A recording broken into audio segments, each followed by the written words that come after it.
Before we get into today's game, I want to talk about the sponsors for my channel. Card Conduit is the best way to sell your unused magic cards. Whether you've got a box of unsorted bulk, or a complete and alphabetized set, there's a great option for everyone. With a payout averaging 19% better than using any one buy list, and that's after fees are applied, you can rest assured you'll get the best bang for your buck. If you're a skeptic like me, their easy customer service and detailed reports make the whole interaction transparent and safe. And if you use the affiliate link in the description below, or the promo code MTGMUDSTA, you'll save 10% off their fees. And 401 Games, Canada's one-stop shop for trading cards, board games, and hobby supplies. Not to mention an easy-to-use and great online buy list. And if you use the promo code MTGMUDSTA, your first purchase of MTG Sealed and Singles will be 5% off. And Dragon Shield, the strongest sleeves for your strongest deck. So be sure to use the code MUDSTA or the affiliate link down below to save 5% on your next order. Before we get into today's game, I really want to thank 401 Games and Dragon Shield. 401 Games was able to get these decks out to me and have them be able to be sleeved up in time for the stream and recordings, and Dragon Shield for sending me the awesome sleeves that you saw the decks in. They're super cute and they're really nice. Also, I want to thank my patron in person, and today's video is Wes Allen. Thank you, Wes, for supporting me through Patreon. Today's game has Corwin, Fred, and newcomer David joining me to play these precons. We randomly selected, with Corwin picking Bello. He keeps Copperline Gorge, Farseek, Forest, Prosperous Bandit, Rolling Hamsphere, Thickest in the Thicket, and Soul Ring. David has picked Zinnia, keeping Aetherize, Pull from Tomorrow, Evolving Wilds, Cascade Bluffs, Command Tower, Arcane Signet, and Inspiring Overseer.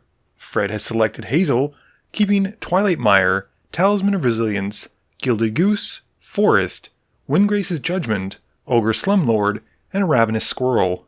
Last but not least, I'm excited that I got the deck I previewed with Miss Bumbleflower, keeping Plains, Secret Rendezvous, Razorverge Thicket, Body of Knowledge, Joriel Munvali Recluse, Communal Brewing, and a Thought Vessel. Corwin wins the die roll and starts us off.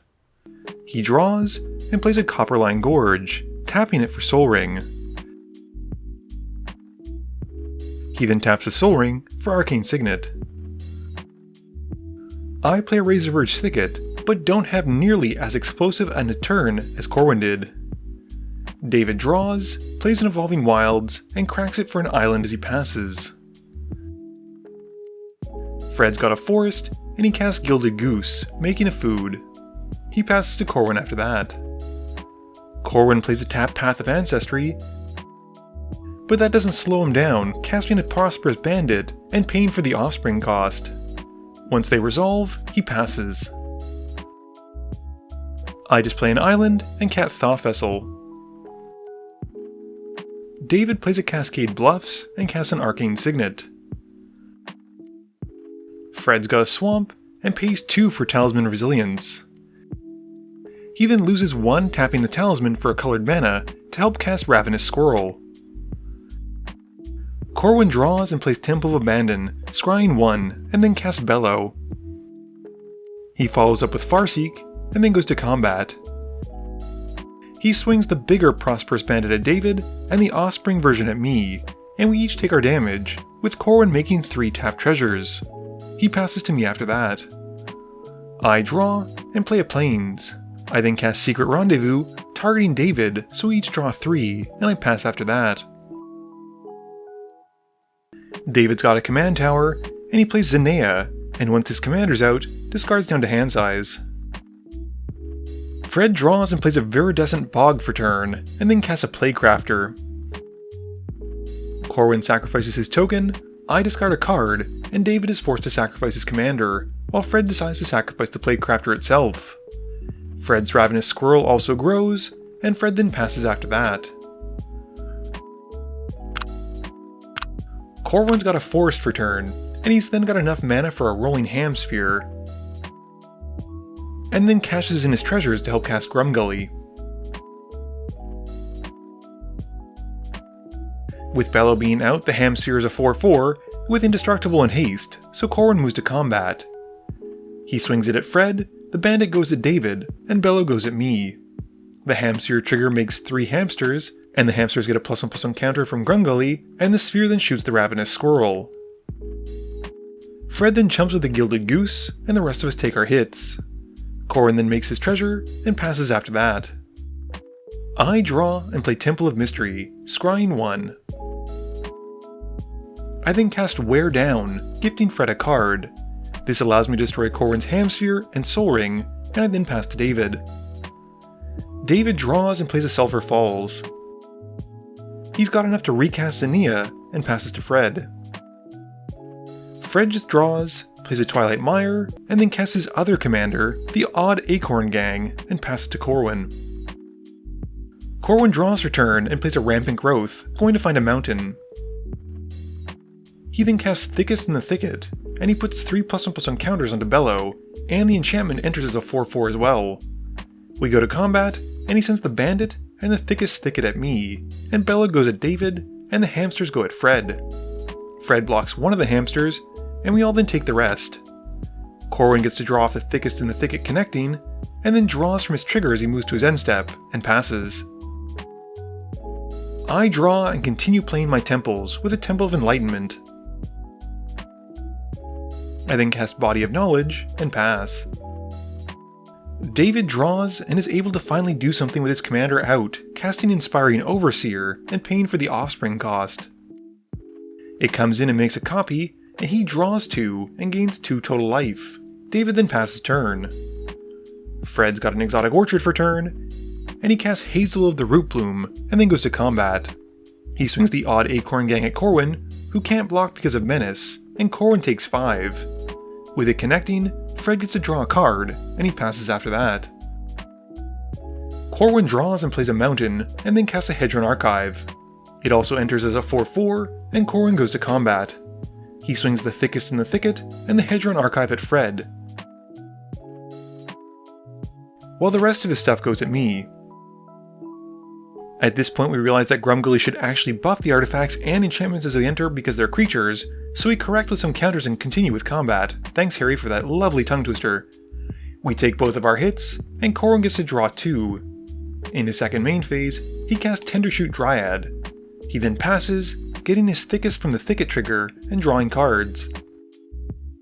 Corwin makes a Saproling onto my upkeep, and I draw for turn. I then play a Sunpetal Grove, and cast Communal Beckoning, letting David and Fred draw a card. I then follow up with Miss Bumbleflower, who gets to enter with 3+1/+1 counters, and I pass to David. David's turn has a tapped Mystic Monastery coming in, and he decides to wipe the board with Dusk. This deals with most of it except for David's stuff, and he then goes to combat. He swings Zinnia at Corwin for 2, and after she connects, passes. Fred begins to recover, playing Erast of the Endless Web, and then casts Sword of the Squeak, and passes to Corwin. Corwin draws, playing Primeval Bounty, and he then plays a Forest for turn, gaining 3. He casts Gilded Lotus, which gets him a bounty trigger, putting 3+1/+1 counters onto the Prosperous Bandit, and he then goes to combat. He swings the Bandit at Fred for 6, which Fred takes, and Corwin makes 6 tapped treasure tokens. After that, Corwin draws from being the Thickest in the Thicket, and passes. I just draw, cast Psychosis Crawler, and play a Farseek, passing while searching for a land. David's got a mountain for turn, and he casts Shield Broker, paying for the offspring. He puts a counter onto Erasta and the Prosperous Bandit, gaining control of both of them, and then goes to combat. Once more, David swings his commander at Corwin, who can't block it and takes the hit. Fred draws and casts Windgrace's Judgment, destroying the Thickest in the Thicket, and destroys the Prosperous Bandit, removing the shield counter from it, but leaves me alone. After that, Fred passes, with Corwin casting the adventure half of a Bright Cat Badger, making 2 Saproling tokens. Corwin draws and casts a Wandertail Mentor, and makes a Beast token from his Primeval Bounty trigger. He then recasts Bello, making another Beast token, and then follows up with a Berserker's Onslaught, which has his bounty trigger, putting 3+1/+1 counters onto the Hedron Archive. He also gets to add a +1/+1 counter to the Wandertail Mentor for expending 4.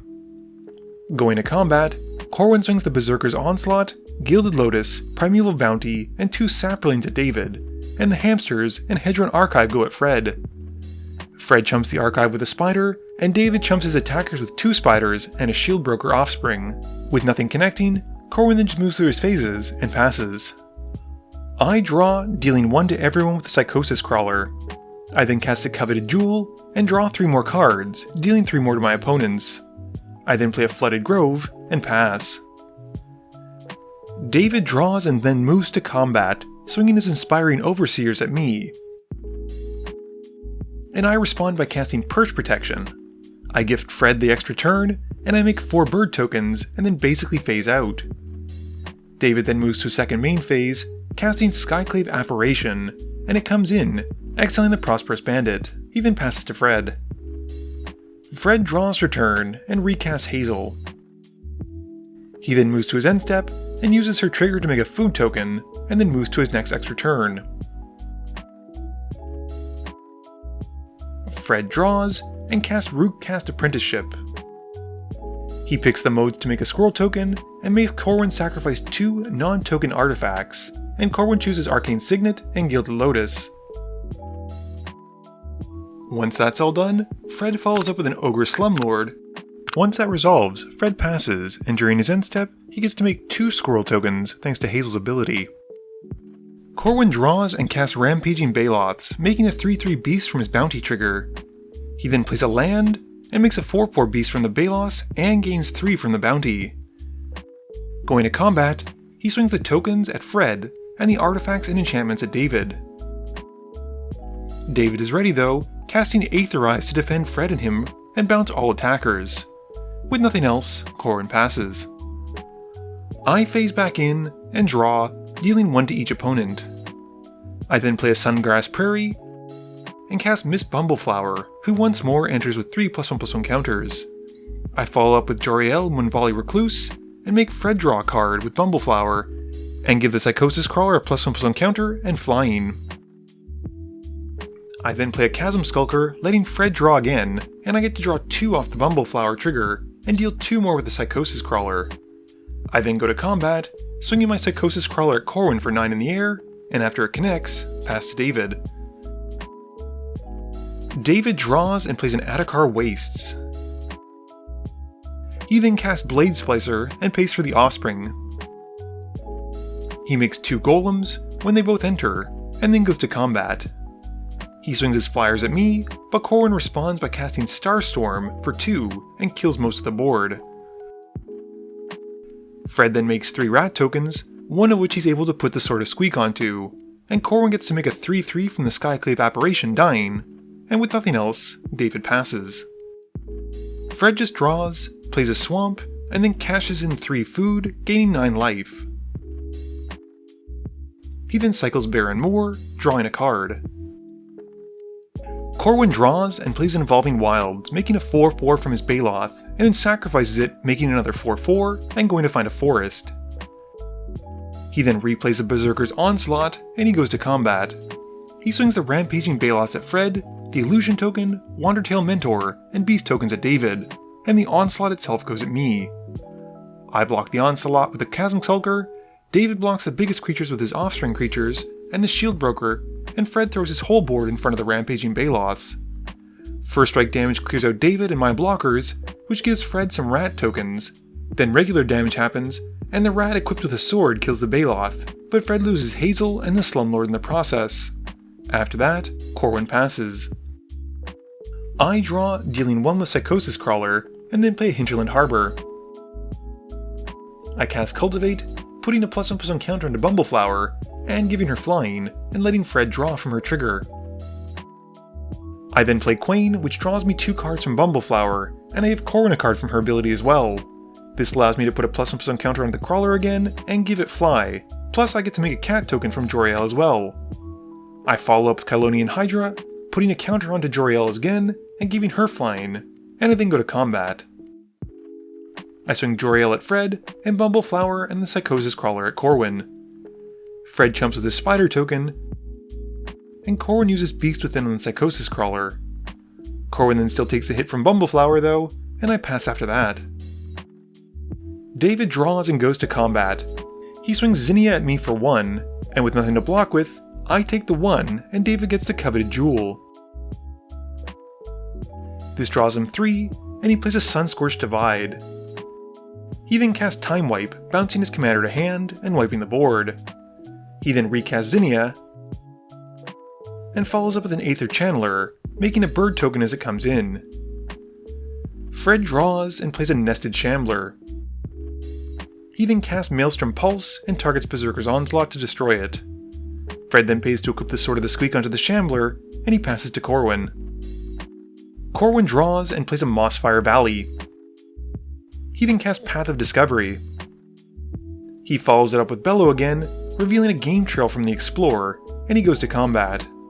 He swings the Path of Discovery at David, who blocks the Aether Channeler. With nothing else, Corwin passes. I draw for turn, and then play a Forest. I recast Bumbleflower, and follow her up with a Felwar Stone, giving Fred a card and pumping my commander. I then play a Gira per Orrery, giving Corwin a card this turn, and putting the counter onto Bumbleflower again, plus drawing 2. I then play a Forest as my second land for turn, and pass to David. David draws and plays a Seachrome Coast, which comes in tapped. He then casts a Rose Room Treasurer and pays for the Offspring. He then casts the Dawn Hask of Dusk and returns all small creatures from his graveyard to hand. David then replays the Aether Channeler, making a bird as it comes in, plus 2 more treasures. He then passes to Fred after that. Fred plays a tapped Path of Ancestry. He then recasts Arasta, which is a mistake which we catch later on, and then an Honored Dray Leader, and he passes to Corwin. Corwin draws and replays the Primeval Bounty, and then plays the game trail we saw, gaining 3.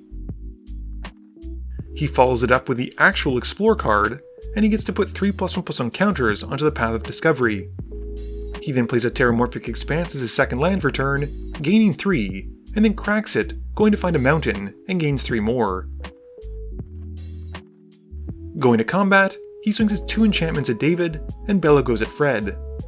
David chumps with a Channeler and a bird token, while Fred trades with the Nested Shambler, and as it dies, makes 3 squirrel tokens. The Honored Dray Leaders also get 3 counters as well, but with nothing else, Corwin just passes to me.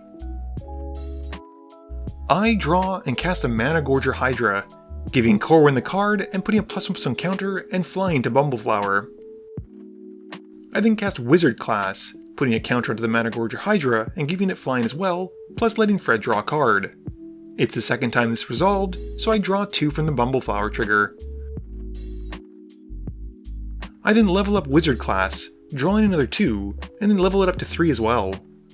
I then go to combat, and swing Bumbleflower at David, who chumps with his last bird token. With nothing else, I pass. David draws and replays the Blade Splicer, paying for the Offspring cost.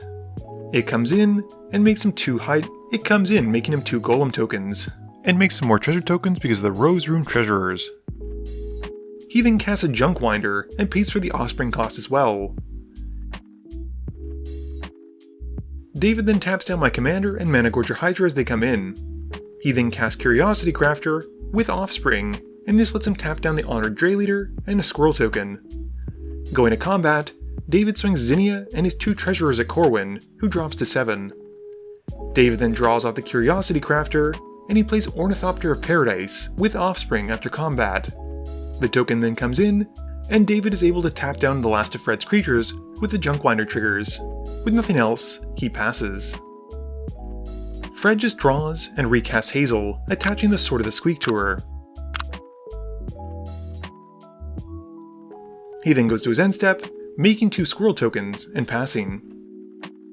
Corwin draws and casts a Tally, making a beast token that explores a land into his hand. A Tally then enters, and Corwin explores a Gruul Signet on top, adding a +1/+1 counter to the dinosaur.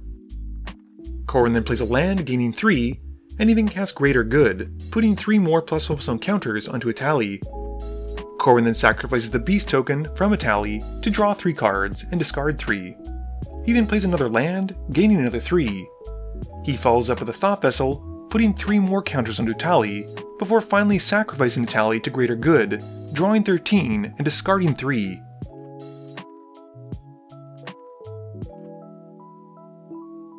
After that, Corwin casts a Sorcery Speed of Raid to take out Zinnia, and passes to me. I draw and play an island, and then a forest. I then cast Baird, Steward of Argive, and I put a counter onto Bumbleflower and let Fred draw the card. I then cast Selvala, pumping Bumbleflower again, and let Fred draw again, while I draw 2. I can't really attack though, and just pass to David. David draws and plays a Martial Coup, putting 3 into the X. I counter this with an Offer You Can't Refuse, giving David 2 treasure tokens, which gets him 4 Junkwinder triggers, and he taps down basically the rest of the board. Going to combat, David then swings the Rose Room Treasurer and Junk Diver at me, and the Curiosity Crafter token at Fred, and the rest go at Corwin. None of us can block since everything's basically tapped down, with Corwin dying, and David then gets to draw 14 cards from his 2 Curiosity Crafters, seeing 7 tokens connecting. He then plays 2 planes, and passes after that. Fred draws and plays a Haunted Mire, and then casts Maskwood Nexus, making everything a squirrel. He then follows up with a Moonstone Eulogist, and then a Gourmand's Talent, and he goes to combat. He swings his 4 squirrel tokens and Honored Dray Leader at David, and David casts Path to Exile, and exiles the Dray Leader, and then blocks one of the squirrels, but takes the rest. Fred then makes 2 more squirrel tokens on his end step, and passes. I draw and play an Exotic Orchard, and then cast 20-Toed Toad. I give Bumbleflower her own trigger, and let Fred draw a card. And I then play an Arcane Signet, giving the counter to the Managorger Hydra, drawing 2, and giving another card to Fred.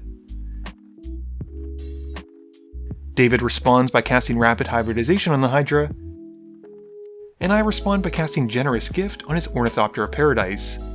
Both creatures are then destroyed, and we each get 3 3s. I then go to combat, swinging Bumbleflower at David, and he flashes in a Plume-Creed Escort with Offspring, which taps down the Eulogist, and will stun Bumbleflower for my next turn because of the tokens entering. David then blocks, and with nothing else, I pass. David draws and plays Tetsuo Umezawa, paying for the Offspring cost. The token dies to the Legendary rule, but he gets to tap down my 2 creatures. He also makes more treasures, thanks to the Rose Room Treasurers. David then continues, casting a Selfless Spirit with Offspring to tap down Fred's creatures, and then plays a Circuit Mender. With the Circuit Mender coming in, he gets to pay 8 into the Rose Room Treasurer's abilities, because it's after the second time their abilities have triggered, and he deals 8 to my face. David then goes to combat and swings a 1-1 at me to take me out, and the rest go at Fred, winning him the game through combat. Game review time. This was a long one, as a lot of the pre-con games tend to be. There was a lot of back and forth, which is a lot of fun, and I think there was a pretty decent amount of removal and, answers. There weren't too many counterspells, which I think is kind of nice for a pre-con game, and it was over 2.5 hours. A lot of it was us learning the cards and how they interacted and how they did all the kind of fun stuff together. Offspring is a little bit more complicated than it seems, in the way at least it interacts with the creature coming in and the Offspring, and if it triggers tokens, and it just... There was some stuff. There's a couple things. That being said, Zinnia is awesome. I am just constantly blown away by how fun and these new commanders that we see more and more of that are able to make tokens of things that typically you can't make a token of. I think she's a great commander. I think Offspring is a really cool mechanic. I think the payoff of using Offspring in her is great. And David, yeah, he had a pretty slow start, but basically drew into answers and seemed to have a good card ready at any given time he needed. Hazel, I don't think Fred was too keen on playing the deck to begin with, unfortunately. Corwin is actually the one who wanted to play the Squirrel deck. He plays Chatterfang, so he was really looking forward to it, but that's just the way the cookie crumbles when you pick randomly. And it seemed like he got really starved on land. I was giving him a bunch of cards with Miss Bumbleflower, and he just wasn't, unfortunately, hitting anything. And by the time that it seemed like he got his gears going, he was really far behind. And that just is not where you want to be in a pre-con game. Someone who was not far behind, at least initially, was Corwin, who came out of the gates swinging with that amazing turn 1 play of Sol Ring into Arcane Signet, which, even in a normal commander game, is very powerful. In a pre-con game, that's like cranking things up to like 11 or 12 out of a scale of 10, so things just go through the roof. I think Bello is deceptively strong. I did not think much of him when it was spoiled. I thought, okay, it's going to turn artifacts and enchantments into creatures. But the fact that they have haste and they come in as creatures is nuts. I think that's just awesome. I think it's so cool. I think Gruul Enchantress is not an archetype that I would have thought to put together, but I'm really tempted to do it now. Mrs. Bumbleflower was good. I enjoyed the deck immensely. I think this is a perfect example of group hug and how it can be more than just giving your opponents a way to win, or at least accelerating them. I think this did a great job of pumping up my creatures and always being a main threat, while at the same time giving people who possibly were behind a little bit more advantage. The only cards I think that I really gave people was with that wear down, and then Fred getting an extra turn with Perch Protection, but honestly he was so far behind I really wasn't worried about him having 2 turns. That being said, I think the precons are incredible. I think these are probably one of the best matchups I've played that aren't Universes Beyond. I think the Warhammer 40,000 ones are incredibly good for that. I think these are probably a little bit under, but just barely. I think these are fantastic. I think these are so good. I think if you pick up any of them, you're gonna have a great time. And Bloomburrow has a lot of fun cards and really easy ways to tweak the decks. And I think you're in for a treat if you want to try these out. This video wouldn't be possible without the help from my sponsors, but it definitely wouldn't be possible without the help from you, the viewers, and my patrons. So I just want to say thank you for watching, and to remember, friends are just opponents you haven't eliminated yet.